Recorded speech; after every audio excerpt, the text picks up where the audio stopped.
Hi hello everyone, welcome to our channel. நம்மளோட channel name என்னன்னா stories here. இன்றைக்கி நம்ம பார்க்க போகிற ஸ்டோரி நேம் எஸ்ஏஐ மிஸ்ட்ரி. இதில் நான் ஆல்ரெடி 7 சாப்டர்ஸ் போட்டுட்டேன். இப்போ நம்ம 8வது சாப்டர் தான் பார்க்க போகிறோம். நீங்கள் அந்த 7 சாப்டர்ஸ் பார்க்கல அப்படின்னா நம்ம சேனலுக்குள்ளே போயிட்டு எஸ்ஏஐ அப்படின்னு சர்ச் பண்ணிங்கன்னா ப்ளேலிஸ்ட் வரும். அதில் நீங்கள் 7 சாப்டர்ஸுமே பார்த்துக்கலாம். இப்போ நம்ம டேரெக்டாக 8வது சாப்டருக்குள்ளே போகலாம் வாங்க. இப்போ எடுத்த உடனே கோங்சுன் வந்து பாயுட்டங்கையும் ஜன்ஜோவையும் அந்த செல்லோட ரூம்குள்ளே கூப்பிட்டுட்டு ஊவோட காதை திரும்பி காமிப்பான். அதில் வந்து முன்னாடி இருந்த விக்டிம்ஸில் போட்டிருக்கும்ல நம்பர் ப்ளூ கலரில் சேம் ஸ்டைலில் சேம் பேட்டர்னில் சேம் லொக்கேஷனில் போட்டிருக்கு. இந்த டைம் ஊவோட காதுக்கு பின்னாடி இருக்க நம்பர் 114. இந்த நம்பர் வேறு எதுவும் இல்லை. லாஸ்ட் டைம் வந்து இன்டகிரேஷன் ரூமில் வந்து ஜன்ஜோவோ வந்து யூஓஓ கிட்ட கேட்பான் நம்பர் என்ன அப்படின்னு. அதுக்கு ஊஓஓ 114 அப்படின்னு சொல்லியிருப்பான். அதே நம்பர் தான் ஊஓஓ செத்ததுக்கப்புறம் அவன் காதுக்கு பின்னாடி இருக்குது. ஆனால் அப்போ வந்து பாய்டங் வந்து செக் பண்ணுவான். ஆனால் ஊஓவோட காதுக்கு பின்னாடி அந்த நம்பர் இருந்திருக்காது. இப்போ இவங்க கொஞ்ச நேரம் தான் வெளியே போயிட்டு வந்திருப்பாங்க. அதுக்குள்ளே ஊஓஓ செத்துட்டான். அவனோட காதுக்கு பின்னாடி அதே மாதிரியான நம்பரும் இருக்குது.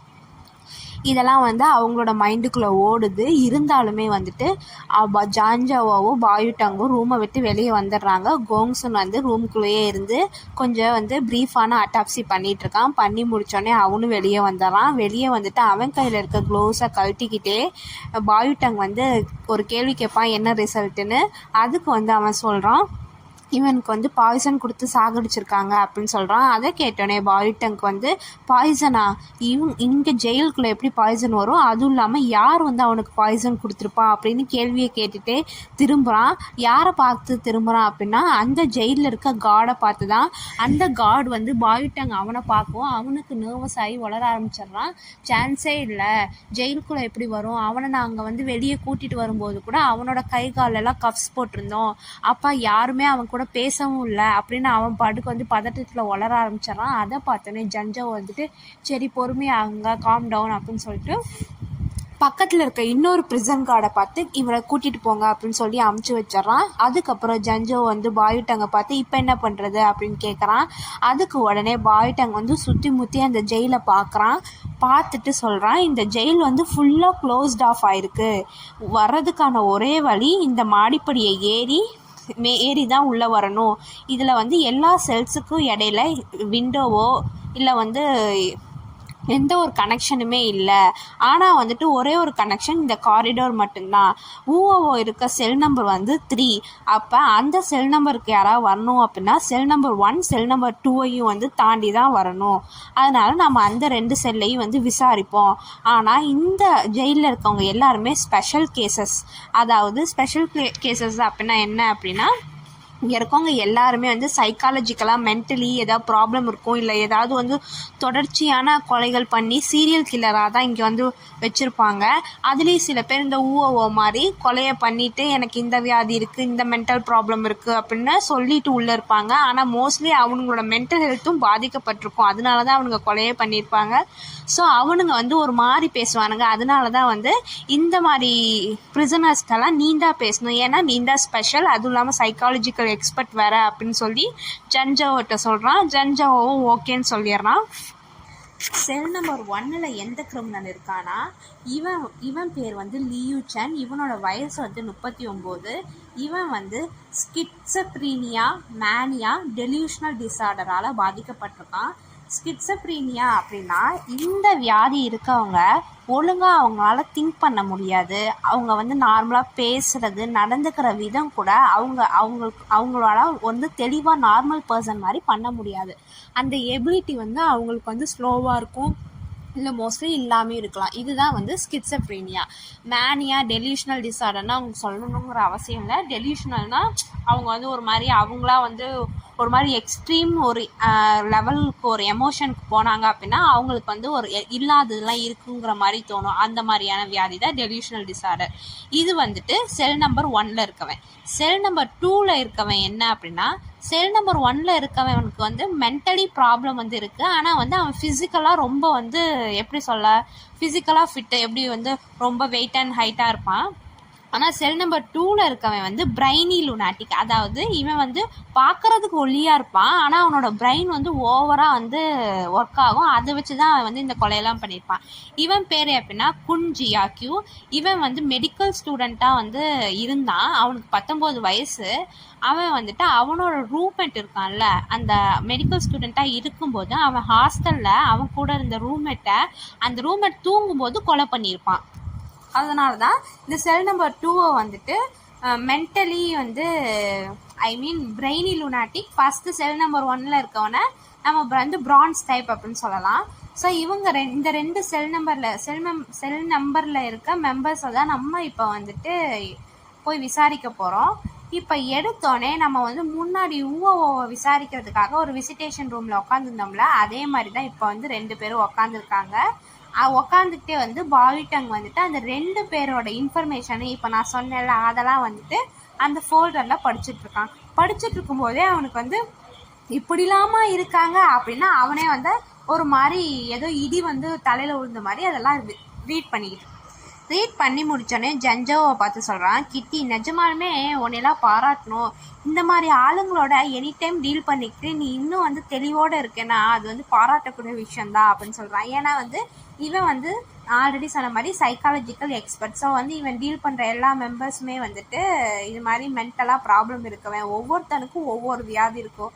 அதனால் பாயுட்டாங்கே வந்து ஜஞ்சோவை வந்து கிட்டின்னு அப்படி சொல்லி பாராட்டுறான். அதை கேட்டுட்டு ஜஞ்சோவை சொல்கிறான், எல்லாருமே வந்து யாருக்காச்சும் மென்டலாக ப்ராப்ளம் இருக்குது அப்படின்னு சொன்னாலே ஒரு மாதிரி யோசிக்கிறாங்க, தயக்கப்படுறாங்க. ஆனால் வந்து இந்த மென்டலாக ப்ராப்ளம் இருக்கவங்களோட ப்ராப்ளம்ஸை வந்து க்யூர் பண்ணோம் அப்படின்னா அவங்களும் வந்துட்டு நார்மல் மனுஷங்க மாதிரி ஆயிடுவாங்க. எப்படின்னா ஒருத்தவங்களுக்கு கோல்டு வந்திருக்குன்னா எப்படி மெடிசன் கொடுத்து அவங்க வந்து கோல்டு வந்து க்யூர் ஆயிடுது, அதே மாதிரி தான் இதுவும் அப்படின்னு ஜஞ்சோ வந்து சொல்கிறான். இப்படி இவங்க பேசிகிட்டு இருக்கும்போது ப்ரிசன் கார்டு வந்து ஒருத்தனை உள்ளே கூட்டிகிட்டு வராங்க. அவன் எப்படின்னா முன்னாடி வந்தவனுக்கெலாம் கை கால் மட்டும்தான் கஃப் போட்டிருக்கு. இவன் உடம்பு ஃபுல்லாக வந்து கஃப் போட்டிருக்கோம். அதுவும் இல்லாமல் செயின்ஸ்லாம் வந்து ரொம்ப திக்காக இருக்குது. இதுலேருந்தே தெரியுது இவன் வந்து எவ்வளோ டேஞ்சரஸான மேன் அப்படின்னு. அதுவும் இல்லாமல் அவன் மண்டை ஒரு வழுக்க மண்டை, ஒரு மிடில் ஏஜ்டு மேன். அவனை வந்து ப்ரிசன் கார்டு உள்ளே கூட்டிகிட்டு வந்தோடனே வெளியே போயிடுறான். அவனும் வந்துட்டு இவங்க 2 பேர்த்தையும் பார்த்துக்கிட்டு பொறுமையாக நடந்து வந்து சேரில் உட்காந்து அதுக்கப்புறம் சொல்கிறான், இதுக்கு முன்னாடி பார்த்த அந்த ஸ்டிங்கி டர்ட்டி போலீஸ்மேனோட கம்பேர் பண்ணும்போது நீங்கள் 2 பேரும் வந்து கண்ணுக்கு குளிர்ச்சியாக இருக்கீங்க அப்படின்னு சிரிச்சுக்கிட்டே சொல்கிறான். இதை கேட்டோடனே பாயுட்டாங் வந்து மனசுலேயே நினச்சிக்கிறான், அந்த ஊவோட கம்பேர் பண்ணும்போது இவன் கொஞ்சம் நார்மலாக இருக்கான், அதுவும் கொஞ்சம் தான் அப்படின்னு மனசுலேயே நினச்சிட்டு கேட்குறான், உன் பேர் தான் லியூ சேனா அப்படின்னு கேட்குறான். கேட்டதுக்கப்புறம் அந்த லியூ சேனும் ஆமான்னு சொல்கிறான். சொல்லிட்டு பாயுட்டாங் அடுத்த கேள்வி கேட்கறதுக்கு முன்னாடியே இவன் வந்து இன்னொன்று சொல்கிறான். என்ன அப்படின்னா, நீங்கள் வந்துட்டு அந்த செல் நம்பர் 3ல் இருக்க ஊவோவை பற்றி தானே விசாரிக்க வந்திருக்கீங்க அப்படின்னு கேட்குறான். இதை கேட்டோன்னே பாயுட்டங்க்கும் ஜஞ்சோவோட கண்கள்லேயும் வந்து ஒரு அதிர்ச்சி மாதிரி ஒரு சர்ப்ரைஸ் வந்து ஃப்ளாஷ் ஆச்சு. அதுக்கப்புறம் வந்துட்டு அவங்க வந்து மறுபடியும் அடுத்த கேள்வி கேட்குறதுக்குள்ளேயே இந்த லியூ சேன் கண்டினியூ பண்ணுறான். நான் வந்து ஒரு டாக்டர் வந்து என்னோட செல்லை வந்து பாஸ் ஆகி போகிறத பார்த்தேன் அப்படின்னு சொல்கிறான். உடனே வந்து பாயுட்டாங் வந்து டக்குன்னு கேட்குறான், டாக்டரா நீ இதுக்கு முன்னாடி அவனை பார்த்துருக்கியா, அவன் எப்படி இருப்பான் அப்படின்னு இந்த மாதிரி 4-5 கொஷினை தொடர்ச்சியாக கேட்குறான். அதை கேட்டோன்னே லியூ சேன் வந்து இல்லை, நான் இதுக்கு முன்னாடி அவனை பார்த்ததே இல்லை, அது இல்லாமல் அப்படின்னு சொல்லி அப்படியே முன்னாடி அந்த டேபிளுக்கு முன்னாடி ஒரு சாஞ்சு வந்து அவன் முகத்தில் ஏதோ ஒரு சீக்ரெட் சொல்கிற மாதிரி ஒரு மிஸ்டீரியஸான ஸ்மைல் வந்து ப்ளே ஆகுது. என்னால் சொல்ல முடியுது அவன் ஒரு டாக்டர் கிடையாது அப்படின்னு. அதுவும் இல்லாமல் நான் இங்கே 8 வருஷமாக இருக்கேன், இனிமேலும் இருப்பேன், அதனால இங்கே இருக்க எல்லா டாக்டர்ஸும் எனக்கு தெரியும், இது வந்து என்னோட டெரிட்டரி அப்படின்னு சொல்கிறான். அதை கேட்டோன்னே ஜஞ்சவோ, அது எப்படி புதுசாக வந்த டாக்டர்னு உனக்கு தெரியுமா, எப்படி நீ வந்து கரெக்டாக சொல்கிற, அவன் வந்து இங்கே டாக்டர் கிடையாது அப்படின்னு கேட்குறான். அதுக்கு இருந்துட்டு லியூ சேன் சொல்கிறான், இல்லை எனக்கு தெரியும், அவன் வந்து வேற டாக்டர் கிடையாது, அவனோட ஸ்மெல் வந்து வேற அப்படின்னு சொல்கிறான். இதை கேட்டோன்னே பாயுட்டாங் வந்து ஒரு மாதிரி இவன் சொன்ன ரெஸ்பான்ஸ் வந்து அவனுக்கு வந்து ஒரு மாதிரி இன்ட்ரெஸ்ட்டை வந்து எழுப்பியிருக்கு. ஸ்மெல்லா, என்ன சொல்ல வர அப்படின்னு கேட்குறான். அதுக்கு லியூ சேன் சொல்கிறான், ஆமாம் ஸ்மெல் தான், ஒவ்வொருத்தவங்கள்கிட்டையும் ஒவ்வொரு விதமான ஸ்மெல் இருக்கும் அப்படின்னு சொல்கிறான். அதை கேட்டுட்டு பாய்டங் வந்து ஒரு புருவத்தை தூக்கி மேலே சொல்லுங்கிற மாதிரி எக்ஸ்ப்ரெஷனாக சொல்கிறான். அதுக்கு லீயூச்சன் என்ன பண்ணுறான் அப்படின்னா பாய்டங்கிட்ட கையை காமிச்சு இவனோட ஸ்மெல்லை வச்சு பார்க்கும்போது இவன் வந்து காப், அப்புறம் வந்து ஜன்ஜோவை காமிச்சு இவன் வந்து ஸ்பெஷலிஸ்ட் அப்படின்னு சொல்கிறான். இதை கேட்டோடனே ஜன்ஜோவை இருந்துக்கிட்டு ஓகே நீ சொல்கிறது கரெக்டுன்னு வச்சுக்குவோம், அப்போ அந்த டாக்டரோட ஸ்மெல் வந்து எப்படி இருந்துச்சு, அவன் டாக்டர் இல்லைன்னா வேற என்னவா இருப்பான் அப்படின்னு கேட்குறான். அதுக்கு வந்துட்டு லீயூச்சன் சொல்கிறான் அப்படின்னா என்னைய மாதிரியான ஸ்மெல், அவனுக்கு ஸ்மெல் ஆஃப் பிளட், அவனோட ஸ்மெல் ஃபுல்லாக ரத்தக்கரை மாதிரி இருந்துச்சு அப்படின்னு சொல்கிறான். சிம்பிளாக என்ன சொல்ல வரானா அவனும் என்னை மாதிரி ஒரு கில்லராக தான் இருக்க முடியும் அப்படிங்கிறதா இதுக்கு அர்த்தம்.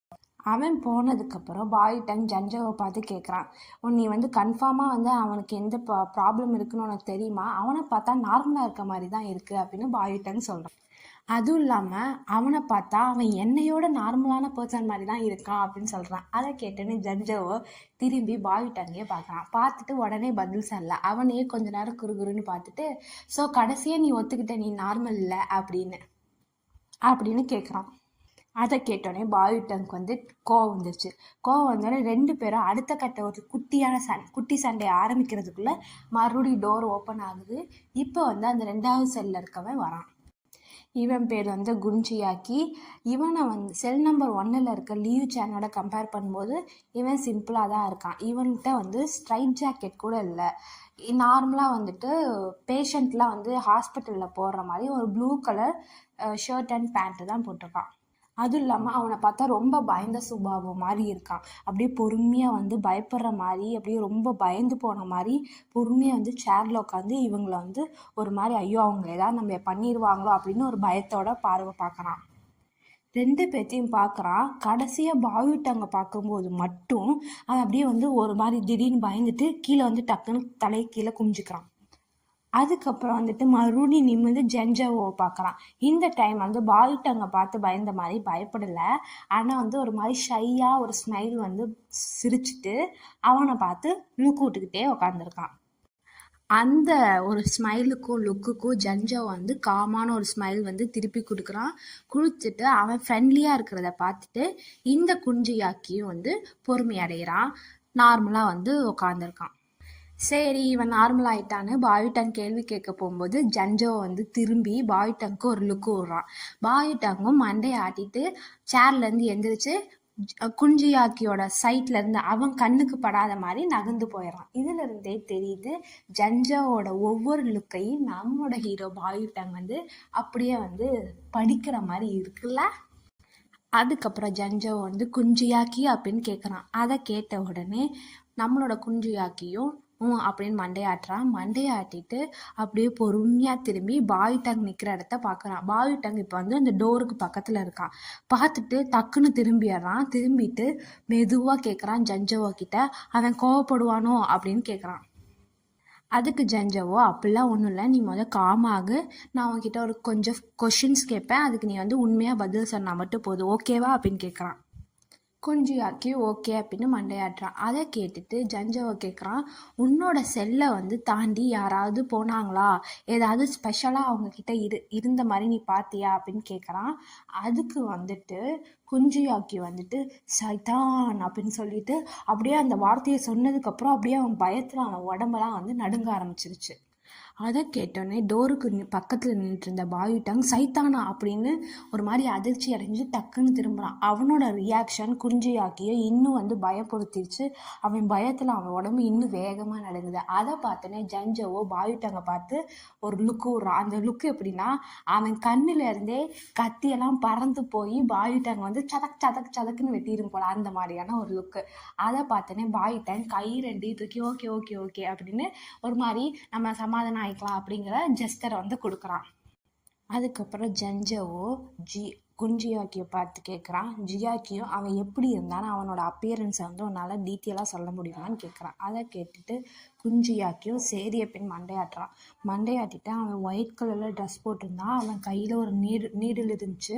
அவன் என்னோட செல்லை தாண்டி போயிட்டு டக்குன்னு திரும்பி வந்ததுக்கப்புறம் என்கிட்ட வந்து ஒரு ஜெஸ்டர் கூட காமிச்சான். என்ன ஜெஸ்டர் காமிச்சான் அப்படின்னு ஜன்ஜோவோ கேட்குறான். அதுக்கு குஞ்சியாக்கி தன்னோட ஆள்காட்டி விரலை எடுத்து அவனோட லிப்ஸில் வச்சுட்டு ஷூ அப்படின்னு சொல்கிறான். இந்த ஜெஸ்டரை தான் காமிச்சா அப்படின்னு குஞ்சியாக்கி ஜஞ்சோ கிட்ட சொல்கிறான். அதுக்கப்புறம் வந்து விசாரணை முடிஞ்சிருச்சு. குஞ்சியாக்கி எந்திரிச்சு போகிறதுக்கு முன்னாடி ஜஞ்சோவை பார்த்து ஏஞ்சல் அப்படின்னு சொல்கிறான். அப்புறம் பாயுட்டங்க பார்த்துட்டு எக்ஸாஸ்டிட் அப்படின்னு சொல்லிட்டு அவனுக்குள்ளேயே முனவிக்கிட்டு போகிறான். எக்ஸாசிஸ்ட் அப்படின்னா பேய் ஓட்டுறவன், ஓகேவா? இதை கேட்டோன்னே ஜஞ்சோ ஒரு மாதிரி ஸ்டன் ஆயிடுறான். ஆனால் பாயுட்டங்க வந்து கதவை சாத்திட்டு வந்துட்டு ஜஞ்சோவா கிட்ட சொல்கிறான், இவன் வந்து நார்மலாக இல்லை அப்படின்னு சொல்கிறான். இதோட இங்கே சீன் வந்து கட் ஆகுது. 8வது சாப்டரும் முடியுது. உங்களுக்கு இந்த சாப்டர் பிடிச்சிருந்துச்சுன்னா லைக் பண்ணுங்கள், கமெண்ட் பண்ணுங்கள், ஷேர் பண்ணுங்கள், சப்ஸ்கிரைப் பண்ணுங்கள், பக்கத்தில் இருக்க பெல் பட்டன் அமுத்துங்க. அப்போ தான் ஃப்யூச்சரில் எந்த வீடியோ போட்டாலும் உங்களுக்கு வந்து நோட்டிஃபிகேஷன் இருக்கும்.